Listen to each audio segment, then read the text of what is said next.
అనుకునే నెరవేరితే హుండీల నాయత్తు చిల్లర పైసలు ఎత్తనని మొక్కుకుంటారు. నెరవేరితే మొక్కులు తీర్చుకుంటారు. హుండీల లక్షల రూపాయలు వేస్తారు. బంగారు సొమ్ములు చదివిపించుకుంటారు. బయటి దేశాల కరెన్సీ కట్టలు గుమ్మరించిన ముచ్చట్లను కూడా మస్తుగానే చూసినాం. కానీ గీడొక భక్తుడు దేవునికి ఏకంగా లెటర్ రాసేసిండు. మరి దాంట్లో ఏమున్నాయి ఏం కదా పురాగాడ్చుకుందాం పాండ్రి.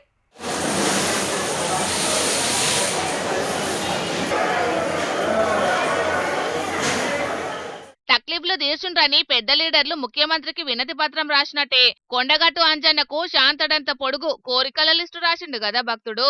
మరి దాంట్లో ఏమున్నదంటే కొండగట్టు అంజన్న గుళ్ళే సవలతులు సరిగ్గా లేవని దూరం కెంచి వచ్చే భక్తులు అరిగోసపడుతున్నారని రాసుకొచ్చిండు.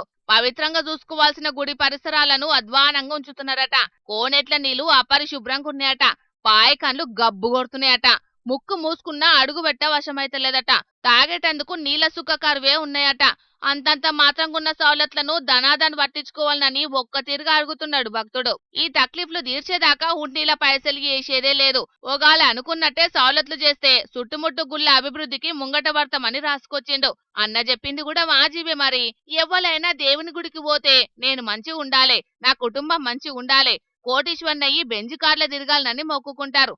మొక్కులు తీర్చుకుంటారు కూడా. కానీ ఈయన ఎవలో గాని అంజన్న గుళ్ళనే సవలతులు సరిగ్గా లేవని రాసుకొచ్చిందంటే అన్నను తారీఫ్ చేయాల్సిందే. మరి హుండీ పైసలు లెక్క పెడతా అంటే ఈ సమస్యల చిట్టా బయటపడ్డది. కానీ ఇది ప్రతిపక్షాల కుట్రే అని అధికార పక్ష పొల్లు చెవులు కొరుకుంటున్నారట.